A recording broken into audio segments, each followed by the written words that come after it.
اور 1000-2000 کا پینٹ اور بوسٹ اور بنڈی اور گنجی خرید کر کے رکھے ہوئے ہیں. شادی میں جانا ہوا تو نیا کپڑا، کسی اور محفل میں جانا ہے تو نیا کپڑا. شادی کی محفل ہونے والی ہے، 1 مہینہ سے پہلے اس کا انتظام ہونا چاہیے. 4 جوڑا کپڑا ہونا چاہیے، نیا جوتا ہونا چاہیے، نئی ٹوپی ہونی چاہیے، دنیا بھر کے خرافات ہونا چاہیے. ربیع الاول کا جب موسم آتا ہے تو وہی پھٹے پرانے کپڑے کسی طریقے سے اس کو پریس کر دیا اور ایک لنگی پہن لیا، ایک پیجامہ پہن لیا، یا نیچے سے پینٹ پہن لیا، اوپر سے کرتا اور ایک ٹوپی لگا کر کے نکل گئے جلوس میں. عرش کی عقل دنگ ہے، چرخ میں آسمان ہے، جانے مراد اب کدھر رہا ہے تیرا مقام ہے. عرش پہ تازہ چھیڑ چھاڑ، فرش پہ طوفہ دھوم دھام.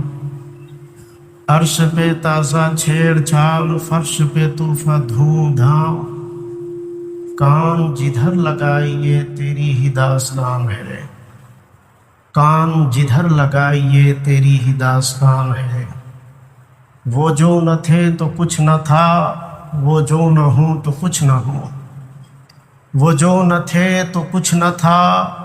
وہ جو نہ ہوں تو کچھ نہ ہو. جان ہے وہ جہان کی، جان ہے تو جہان ہے. جان ہے وہ جہان کی، جان ہے تو جہان ہے. میں نے جس آیت کریمہ کی تلاوت کی ہے، اللہ رب ذوالجلال اپنے کلام کلیم میں ارشاد فرما رہا ہے، لقد من اللہ علی المؤمنین اذ بعث فیہم رسولا. اس کا سیدھا سادہ ترجمہ یہ ہے کہ بے شک اللہ نے احسان فرمایا کہ تمہیں میں سے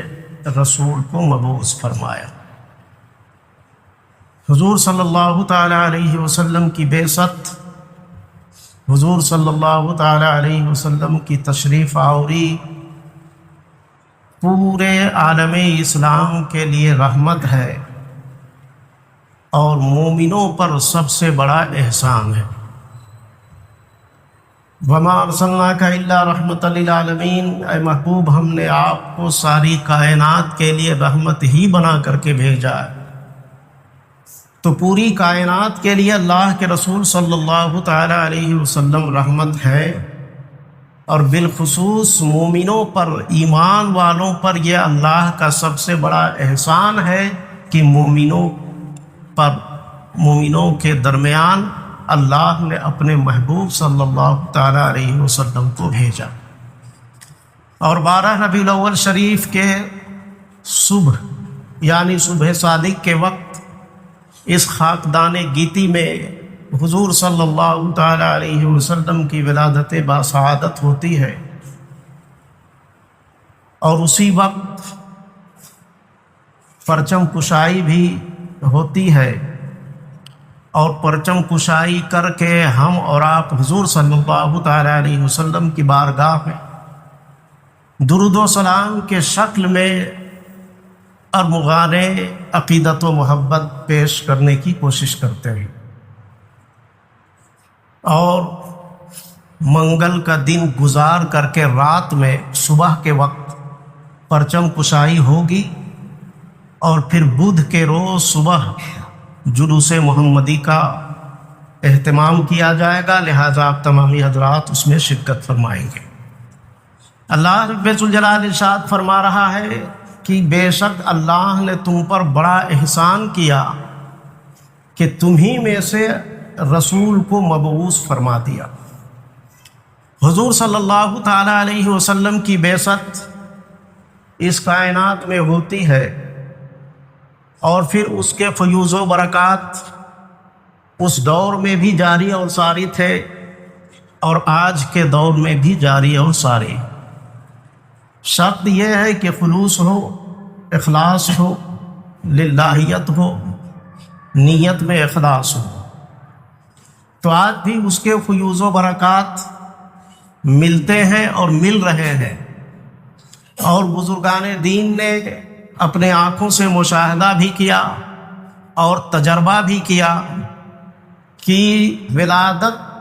اور جشن عید میلاد النبی کے موقع پر جو خوشی کا اہتمام کر کے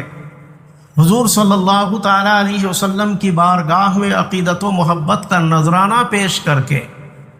اخلاص اور نیت کے ساتھ آدمی جو کچھ بھی مانگتا ہے وہ اسے ضرور ملتا ہے. حضرت شاہ ولی اللہ محدث دہلوی، ان کے والد حضرت شاہ عبد الرحیم دہلوی یہ فرماتے ہیں کہ ہر سال میں حضور صلی اللہ تعالیٰ علیہ وسلم کی ولادت کے خوشی میں میلاد النبی صلی اللہ تعالیٰ علیہ وسلم کے خوشی کے موقع پر پورے دلی والوں کو، یعنی جتنے اس کے شاگرد تھے، جتنے اس وقت کے طلباء ہوا کرتے تھے، جتنے علماء تھے، جتنے مشائخ تھے، جتنے ان کے چاہنے ماننے جاننے والے تھے، ان تمام لوگوں کو وہ دعوت کرتے تھے، اور دعوت کرنے کے بعد محفل میلاد منعقد کی جاتی تھی۔ حضور صلی اللہ تعالیٰ علیہ وسلم کے آباء و اجداد کا ذکر کیا جاتا تھا، حضور صلی اللہ تعالیٰ علیہ وسلم کے ولادت کے وقت حالات کیا تھے اس کا ذکر ہوتا تھا، اس وقت کا ماحول کیا تھا یہ ذکر ہوتا تھا، حضور صلی اللہ تعالیٰ علیہ وسلم کے فضائل و مناقب بیان کیے جاتے تھے، حضور صلی اللہ تعالیٰ علیہ وسلم کے معجزات بیان کیے جاتے تھے، ان کے کمالات بیان کیے جاتے تھے۔ ان تمام چیزوں کو سمیٹ دیا جائے تو میلاد النبی کی محفل بن جاتی ہے۔ حضرت شاہ عبد الرحیم دہلوی فرماتے ہیں کہ میں محفل میلاد منعقد کرتا تھا، حضور صلی اللہ تعالیٰ علیہ وسلم کا ذکر کرتا تھا، اور پورے دلی والوں کو دعوت دے کر کے جو کچھ بھی ہو سکتا تھا لنگر خانی کی شکل میں ان کے بارگاہ میں حضور صلی اللہ تعالیٰ علیہ وسلم کی بارگاہ میں نظر و نیاز پیش کرنے کے بعد لنگر عام چلاتا تھا، اور اس کے فیوز و برکات مجھے ملتے تھے۔ لیکن ایک مرتبہ ایسا ہو گیا کہ ہاتھ خالی تھا اور بے سر و سامانی کا عالم تھا، اس وقت میرے ہاتھ میں کچھ پیسے نہیں تھے۔ میرے بچوں نے کہا کہ ان سال چھوڑ دیا جائے، لیکن میں نے کہا کہ یہ وہ چیز ہے جو چھوڑی نہیں جاتی ہے، یہ وہ چیز ہے جس کو تسلسل کے ساتھ کیا جاتا ہے، اور محفل میلاد کی محفل تو ہوگی، یہ اور بات ہے کہ لنگر کا جو اہتمام کیا جاتا ہے اس میں تخفیف ہو سکتی ہے۔ شاہ عبد الرحیم فرماتے ہیں کہ اس وقت اہتمام زیادہ نہ ہو سکا، بھنے ہوئے چنوں کا اہتمام کیا گیا اور میلاد شریف کی محفل منعقد ہوئی۔ تمام لوگ اکٹھا ہو کر کے حضور صلی اللہ تعالیٰ علیہ وسلم کے فضائل و کمالات کو سنے اور نعت و منقبت کے اشعار پیش کیے گئے۔ اس کے بعد فاتحہ خوانی ہوئی۔ پھر رات میں شاہ عبد الرحیم فرماتے ہیں کہ جب میں خواب دیکھتا ہوں تو حضور صلی اللہ تعالیٰ علیہ وسلم کی جلوہ گری ہوئی تھی، اور جس طریقے سے صحابہ کرام اور پورے عالم اسلام کے مومنین اپنے طور پر جو تحفہ اور تحائف حضور کی بارگاہ میں پیش فرماتے تھے، انہی تحفہ اور تحائف میں جو میرا بھنا ہوا چنا تھا وہ بھی موجود تھا۔ گویا حضور رحمت عالم صلی اللہ تعالیٰ علیہ وسلم یہ ارشاد فرما رہے ہوں، اے شاہ عبد الرحیم دہلوی، تم نے اخلاص کے ساتھ، تم نے خلوص کے ساتھ جو تم نے محفل منعقد کی ہے وہ بھی تمہارا مقبول ہے، جو تم نے بھنے ہوئے چنے پیش کیے تھے وہ بھی بارگاہ رسالت میں مقبول و معفور ہے، اور جس طریقے سے نیت اور اخلاص ہوگا اس میں یہ ساری چیزیں تمہاری مقبول ہوتی ہوئی نظر آئے گی۔ یہی شاہ محدث اب دہلوی ہے، شاہ ولی اللہ محدث دہلوی ہے، یہ فرماتے ہیں جب میں حج کرنے کے لیے مکہ گیا اور اتفاق سے وہاں پر زیادہ دن تک میرا رہنا ہو گیا، یعنی کہ ربیع الاول شریف کے موقع پر جب میں وہیں تھا تو میں نے دیکھا کہ اس شہر میں یعنی شہر مکہ میں ہر گھر میں محفل میلاد منعقد کیا جاتا تھا۔ کوئی ایسا گھر نہیں چھوٹتا تھا جس میں محفل میلاد نہ ہوتی ہو، اور میں نے دل کی نگاہ سے جب دیکھا، میں نے کشف کے ذریعے جب دیکھا، میں نے دل کی نگاہ سے جب انہیں گھروں میں دیکھا تو دیکھتا کیا ہوں کہ ہر گھر میں جس میں محفل میلاد منعقد ہے اس گھر میں اللہ تعالیٰ کے طرف سے انوار و تجلیات برس رہے ہیں۔ تو یہ محفل میلاد صلی اللہ تعالیٰ علیہ وسلم کے فضائل ہیں اور ان کے برکات ہیں، اور ان کے برکت نازل جو ہوتی ہے بزرگان دین نے اس طریقے سے اس کو مشاہدہ فرمایا۔ حضرت شیخ عبد الحق محدث دہلوی فرماتے ہیں کہ جس گھر میں محفل میلاد ہوتی ہے اس گھر میں خیر و برکت، انوار و تجلیات کی جو بارش ہوتی ہے وہ تو ہوتی ہی ہے، لیکن اس گھر کے دائیں طرف اور بائیں طرف اور آگے طرف اور پیچھے طرف چاروں طرف 40 گھروں تک بھی رحمت و انوار کی بارشیں ہوا کرتی ہیں۔ یہ ہے محفل میلاد کی مجلس اور اس کے ثمرات اور اس کے برکات۔ ہم جو میلاد شریف کرتے ہیں، چاہے بچے کی ولادت ہو اس موقع پر کرتے ہیں، یا سنت ابراہیمی کے موقع پر ہم اگر کرتے ہیں، یا شادی وغیرہ کے موقع پر اگر ہم میلاد کرتے ہیں، یا ربیع الاول شریف کے موقع پر اگر ہم میلاد کرتے ہیں، تو اس کا فائدہ ہمیں نظر کیوں نہیں آتا؟ اس لیے کہ ہم صرف اور صرف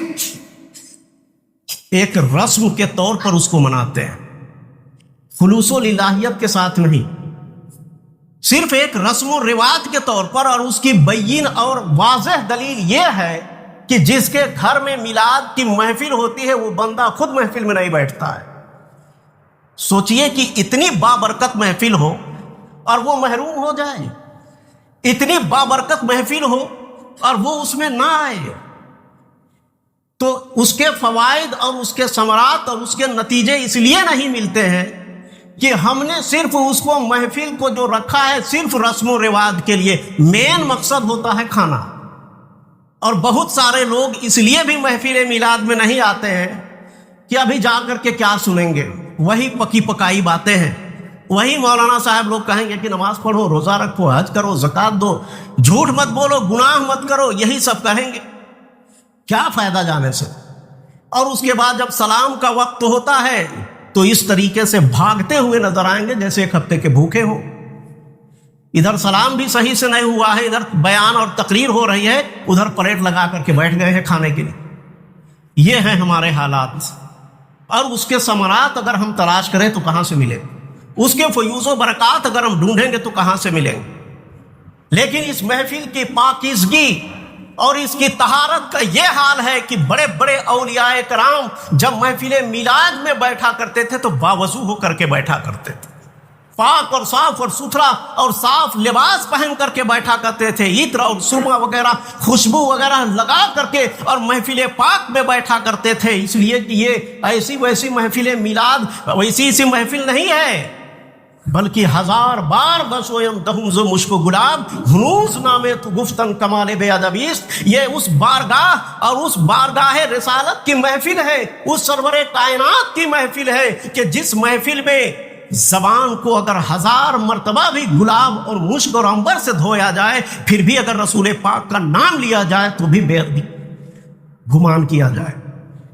تو اس بارگاہ میں ہمارے آنے کا انداز کیا ہوتا ہے؟ بغیر ٹوپی کے پہنچ گئے میلاد میں،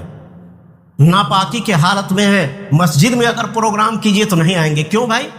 ناپاک ہے نا، استغفر اللہ۔ ایک مسلمان ہو کر کے اور ناپاکی کی حالت میں زندگی گزر رہی ہے، طہارت کی حالت میں زندگی نہیں گزر رہی ہے۔ اس قدر انسان اور یہ مسلمان بے حس ہو چکا ہے کہ کچھ نہیں کر رہا ہے تو کم سے کم پاکی کے حالت میں بھی اپنی زندگی نہیں گزار رہا ہے، اور اگر اسی حال میں موت آ گئی تو کیا سمجھتے ہیں کہ ایمان پر خاتمہ ہوگا؟ مرنے کے بعد ایمان پر خاتمے کا بھی ڈر نہیں ہے۔ ناپاک ہیں اس لیے ہم مسجد میں داخل نہیں ہوں گے، ناپاک ہیں اس لیے ہم مسجد میں جو پروگرام میلاد کی شکل میں اس میں ہم شریک نہیں ہوں گے۔ باہر رکھیں، ٹھیک ہے ہم آ جائیں گے، ناپاکی کے حالت ہی میں صحیح پہنچ گئے۔ بزرگان دین علماء ربانیین باضابطہ طور پر اس کے لیے وضو کرتے تھے، غسل کرتے تھے اور خوشبو لگاتے تھے، تب جب محفل میلاد کی محفل ہوتی تھی تب جا کر کے اس میں بیٹھا کرتے تھے۔ ہمیں مسجد کے حرمت کا خیال ہے، لیکن محفل پاک میلاد نبی صلی اللہ تعالیٰ علیہ وسلم کا کوئی خیال نہیں ہے۔ ناپاکی کے حالت میں پہنچ گئے، ٹوپی پہنے ہیں یا نہیں پہنے ہیں پہنچ گئے۔ تو حقیقت تو یہ ہے کہ اس کی ہم عزت افزائی نہیں بلکہ بے حرمتی کر رہے ہیں، اور ایک مسلمان ہو کر کے ناپاکی کے حالت میں ہو، یہ کیسے گوارا ہوتا ہے آدمی؟ کچھ نہیں تو کم سے کم پاک رہنا سیکھیں اور پاکی کے ساتھ اپنی زندگی گزاریں، تاکہ کم سے کم موت کا وقت جب قریب آ جائے تو آپ کا موت جو ہو ناپاکی کے حالت میں نہ ہو بلکہ پاکی کے حالت میں ہو۔ کم سے کم اس وقت کچھ آیت کریمہ، کم سے کم درود و سلام اور کلمہ شریف کا ورد زبان پر آ جائے۔ لیکن اگر یہ بھی نہ ہو تو سوائے افسوس کے اور کچھ نہیں کیا جا سکتا۔ اتنا مسلمان گر جائے گا یہ آدمی کے وہم و گمان میں بھی نہیں ہونا چاہیے۔ تو یہ محفل میلاد اللہ کے رسول سرور کائنات صلی اللہ تعالیٰ علیہ وسلم کی ولادت کا جب وقت آتا ہے، ربیع الاول شریف کا جب مہینہ آتا ہے اور جب 12ویں تاریخ آتی ہے تو ہمیں خوشیاں منانا چاہیے، اس لیے کہ تمام تہواروں کی اصل ہے یہ ربیع الاول شریف۔ ہم سمجھتے ہیں ربیع الاول رمضان شریف کا موقع ہے، کوئی بھی گھر کا بچہ ایسا نہیں ہونا چاہیے کہ جس کے پاس کپڑا نہ ہو، سب کے لیے نئے کپڑے ہونا چاہیے، اور ربیع الاول کی کوئی اہمیت نہیں ہے۔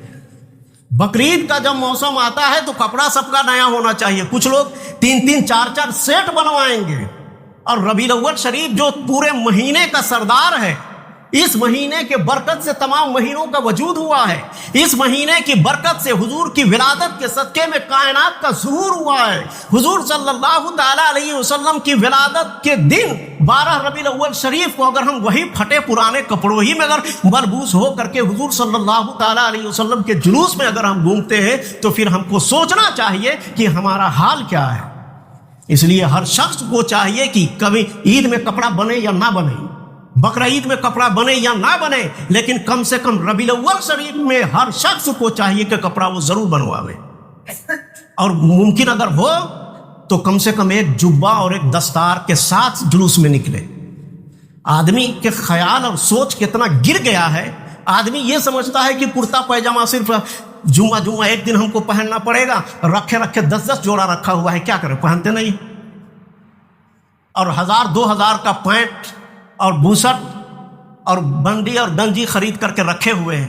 شادی میں جانا ہوا تو نیا کپڑا، کسی اور محفل میں جانا ہے تو نیا کپڑا،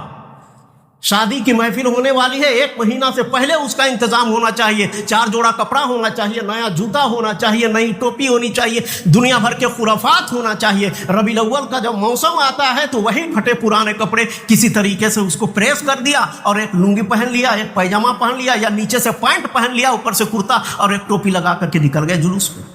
باہر مسلمان جس کے صدقے میں ساری چیزیں ملی ہے، رزق مل رہا ہے اللہ کے رسول کے صدقے میں، جن کی ولادت کا صدقہ ہے کہ ہمارا وجود ہوا ہے، جو نعمتیں ہم کھا رہے ہیں یہ اللہ کے رسول کا صدقہ ہے، جو ہم پہن رہے ہیں یہ اللہ کے رسول کا صدقہ ہے، لیکن اسی بارگاہ میں جب خراج عقیدت پیش کرنے کی باری آتی ہے تو پھٹے پرانے کپڑے میں نکل جاتے ہیں۔ ہر شخص کو چاہیے کہ جبہ اور دستار کے ساتھ نکلے، تاکہ کہ لگے ہاں کہ ہمارے رسول کی ولادت ہے، ان کی سیرت پر ہم چلنے والے ہیں، ان سے عقیدت اور محبت کرنے والے ہیں، اور اس کے علاوہ ہمارے پاس ہے کیا؟ عقیدت اور محبت اس کے رسول کے سوا اور ہے کیا؟ نہ اتنی عبادتیں ہیں، نہ اتنی ریاضتیں ہیں، نہ ہمارے پاس اتنے روزے ہیں، نہ اتنے زکوٰۃ ہے، نہ اتنے کار خیر ہے۔ ایک ہی چیز ہے، وہ اس کے رسول ہے، ایک ہی چیز ہے جو محبت رسول ہے۔ اور اگر اس کو بھی اگر ہم نے دکھاوا بنا دیا، اور اگر اس کو بھی اگر ہم نے فارمیلٹی کے طور پر ادا کیا، اور اگر اس کو بھی ہم نے صرف دکھاوے کے طور پر استعمال کیا، اور اگر اس کو بھی ہم نے صرف اور صرف دنیا والوں کو دکھانے کے لیے اور ٹائم پاس کرنے کے لیے کیا، تو پھر ہمارے دامن میں بچے گا کیا؟ وہی ایک چیز تو ہے عشق رسول۔ جب رسول کی ولادت ہو تو خلوص کے ساتھ، تڑپ کے ساتھ، امنگ کے ساتھ، نئے جذبے کے ساتھ، نئے حوصلے کے ساتھ، ساری چیزوں کو چھوڑ کر کے جب جلوس کا وقت ہو تو بالکل آن بان شان کے ساتھ اور اس طریقے سے لگے، اس طریقے سے چلیں کہ لگے کہ ہاں کوئی مسلمان جا رہا ہے۔ ہڑدنگی نہیں ہونی چاہیے، اس میں الٹا سیدھا نعرے بازی نہیں ہونی چاہیے، زبان پر درود و سلام کے نغمات ہوں، یا نعرے تکبیر اور رسالت ہوں، یا نعت پاک کے کلمات ہوں، یا لا الہ الا اللہ محمد رسول اللہ کے کلمات ہوں، تہذیب کے ساتھ اس طریقے سے چلے کہ دنیا والے دیکھیں تو کہیں کہ اگر مسلمان ایک دن اگر مسلمان بن کر کے دکھا دے اور ایک دن حضور کے سنت پر عمل کر کے دکھا دے تو اس دنیا کا ماحول چینج ہو سکتا ہے، اور دنیا کے حالات جو بگڑ رہے ہیں وہ صحیح ہو سکتے ہیں۔ اگر مکمل طور پر اگر مسلمان حضور کے سانچے میں ڈھل جائیں، حضور کے بتائے ہوئے طریقے پر ڈھل جائیں، تو پھر دنیا کا ماحول کیوں نہیں بدل سکتا ہے؟ ایک موقع آتا ہے ہمارے پاس ربیع الاول شریف کا۔ رمضان میں عید کی نمازیں کئی جگہ ہوتی ہے، عیدگاہ میں، کچھ اس مسجد میں، کچھ اس مسجد میں، کچھ ادھر ادھر، لیکن ربیع الاول ہی کا ایک موقع ایسا ہے کہ پورے نوری نواڈی کے ادھر ادھر کے لوگ سب اکٹھا ہوتے ہیں۔ تو کم اس موقع پر اور اس پربہار موقع پر اور سب سے اہم تہوار کے موقع پر ہمیں اس انداز کے ساتھ نکلنا چاہیے، اس ولولے کے ساتھ نکلنا چاہیے، اس جذبے کے ساتھ نکلنا چاہیے کہ اتنی بھیڑ ہوا کرتی ہے اور ہر گھر سے کوئی بھی مرد ایسا نہیں ہونے چاہیے جو گھر میں موجود ہو، ہر شخص کو نکلنا چاہیے۔ اگر وہ جانتا ہے کہ ہمارے اوپر ہمارے رسول کا احسان ہے تو اس کو اس دن نکلنا چاہیے، اور اگر وہ سمجھتا ہے کہ ہمارے اوپر احسان نہیں ہے تو پھر اس کی بات ہی نہیں ہے۔ نجدی و کلمہ پڑھانے کا بھی تمہیں احسان گیا، تو یہ ان لوگوں کی بات ہے، اس سے کوئی مطلب نہیں ہے۔ لیکن اگر ہم مسلمان ہیں، رسول کی امتی کا دعویٰ ہم کر رہے ہیں، اور اگر ہم سمجھتے ہیں کہ اللہ کے رسول کا احسان ہمارے اوپر ہے، تو سب گھر گھر سے ہر شخص کو چاہیے کہ عمدہ لباس میں اور ہو سکے تو مکمل طور پر جبہ اور دستار میں اس محفل میں آ کر کے اور جلوس میں اس شان و شوکت کے ساتھ جائے کہ زبان پر درود و سلام ہو، زبان پر کلمے کا ورد ہو، زبان پر یا رسول اللہ کے نعرے ہو، اور سلیقے کے ساتھ عزت کے ساتھ لائن بنا کر کے اور جلوس میں اس انداز سے چلے کہ آدمی دیکھنے والا بھی کہے کہ ہاں کوئی مسلمان جا رہا ہے، رسول کا عاشق جا رہا ہے۔ مسلمان اگر ایک دن سنت رسول پر چل کر کے اگر یہ ماحول پیدا کر سکتے ہیں تو اگر پورے دن اور اگر پورے مہینے اگر پورے سال اگر اس کے رسول کے سانچے میں ڈھل کر کے سنت مصطفیٰ کے طریقے پر اگر اپنی زندگی گزر سکتے ہیں تو کائنات کا کایا پلٹ سکتا ہے۔ تو ہم کو اور آپ کو چاہیے کہ اسی طریقے سے ہم حضور صلی اللہ تعالیٰ علیہ وسلم کی میلاد منائیں۔ تو جس طریقے سے شاہ ولی اللہ محدث دہلوی فرماتے ہیں کہ مکۃ المکرمہ کی سرزمین پر میں نے دیکھا کہ ہر گھر میں کوئی ایسا گھر باقی نہیں تھا کہ جس میں میلاد کی محفل نہ ہوتی ہو۔ کیا ایسا ممکن نہیں ہے کہ ہم بھی اپنے گھر میں کوئی ایسا گھر باقی نہ رہے کہ جس میں ہم میلاد کی محفل نہ کریں؟ اور محفل میلاد کرنے کے لیے کان کھول کر کے سن لیجئے، نہ کسی عالم کی ضرورت ہے، نہ کسی مولوی کی ضرورت ہے، نہ کسی حافظ کی ضرورت ہے، نہ کسی امام کی ضرورت ہے، آپ خود محفل میلاد کر سکتے ہیں۔ شرط یہ ہے کہ آپ کو پڑھنا ہوگا، اور وہ تو آپ کریں گے نہیں پڑھے ہیں تو کم سے کم سنے تو ہیں۔ اللہ کے رسول کی زندگی کا کوئی واقعہ تو آپ کو یاد ہوگا۔ 20 سال 40 سال سے ربیع الاول کے موقع پر تقریریں سن رہے ہیں، حضور صلی اللہ تعالیٰ علیہ وسلم کی ولادت کیسے ہوئی تھی، اس وقت مکے کا حال کیا تھا، حضور صلی اللہ تعالیٰ علیہ وسلم کے معجزات کیا تھے، حضور صلی اللہ تعالیٰ علیہ وسلم چلتے کس طرح تھے، حضور صلی اللہ تعالیٰ علیہ وسلم کا اٹھنا بیٹھنا رہنا سہنا کھانا پینا، ان کی زندگی کیا تھی، کچھ تو معلوم ہوگا۔ اپنے گھر میں بیٹھیے، اپنے گھر کے محلے کے 2-4 لوگوں کو بیٹھائیے، اپنے گھر کے بیوی بچوں کو بیٹھائیے، اپنے بچوں کو کہو کہ تم نبی کی نعت سناؤ، اپنے بیوی سے کہیے کہ نبی کی نعت پڑھو، اپنی بچیوں سے کہیے کہ نبی کی نعت سناؤ، خود کھڑے ہو کر کے اللہ کے رسول کی بارگاہ میں درود و سلام پیش کیے، ان کے زندگی کے کسی گوشے پر روشنی ڈالیے، اور پھر ہر سال اس طریقے سے کرتے رہیں۔ اور جب گھر میں کریں گے، آپ خود کریں گے، اپنے گھر میں ہوں گے، تو یقیناً اس میں خلوص ہوگا، للہیت ہوگی، اس میں اخلاص ہوگا، اور اس کے جو فیوز و برکات ہیں وہ کسی سے پوشیدہ نہیں ہوں گے۔ اور اگر تھوڑی دیر کے لیے آپ نہیں جانتے ہیں تو اس گاؤں میں بہت سارے علماء کرام ہیں، مدرسے میں بہت سارے طلباء ہیں، کسی ایک طالب علم کو لے جائیے، کسی ایک عالم کو لے جائیے، کوئی ضروری نہیں ہے کہ 2 گھنٹہ 3 گھنٹہ 4 گھنٹہ کیجیے، صرف 5 منٹ سے 10 منٹ 2 آیت قرآن کی تلاوت ہو، 2 شعر نعت پاک پڑھے، اور اس کے بعد حضور صلی اللہ تعالیٰ علیہ وسلم کے فضائل و کمالات، ولادت یا معجزات یا کسی بھی پہلو پر ایک واقعہ کر کے اس کے بعد صلاۃ و سلام پڑھ کر کے، اور اس ماحول میں، اور جیسا کہ حضرت شاہ عبد الرحیم اس موقع پر خود سے زیادہ لنگر کھانی کرتے تھے، اس طریقے سے آپ غریبوں، فقیروں، یتیموں، بیواؤں اور جو اس لائق ہیں ان لوگوں کے اوپر آپ رحمتوں، آپ صدقات و خیرات کے دروازے کھول دیجئے کہ حضور صلی اللہ تعالیٰ علیہ وسلم کی ولادت کے موقع پر ہم اللہ کے رسول صلی اللہ تعالیٰ علیہ وسلم کی بارگاہ میں اس طریقے سے خراج عقیدت پیش کرتے ہیں۔ تو اسی کے پیش نظر ان سال مسجد میں ایک پروگرام کا اہتمام کیا گیا ہے، جس میں 6 دن پروگرام ہوگا، 1 دن کا پروگرام ہو چکا ہے، 5 دن اور باقی ہے، منگل کے شام تک، اور زیادہ نہیں، 2-3 آیت کریمہ اور 1-2 شعر نعت پاک، اس کے بعد 20-25 منٹ زیادہ سے زیادہ آدھا گھنٹے کا بیان ہوگا۔ اس میں آپ کو ہر شخص کو چاہیے کہ حاضر ہو آدھا گھنٹہ کے لیے، مغرب سے لے کر کے عشاء تک بھی نہیں، صرف آدھا پون گھنٹہ، اس سے زیادہ نہیں۔ اس لیے ہر شخص کو چاہیے کہ مغرب کے بعد آئیں اور حضور صلی اللہ تعالیٰ علیہ وسلم کی زندگی کے خوشنما پہلوؤں کو سنیے، اور گھر میں جا کر کے سنائیے، اور اپنے اوپر اس کو عمل کرنے کی کوشش بھی کیجیے۔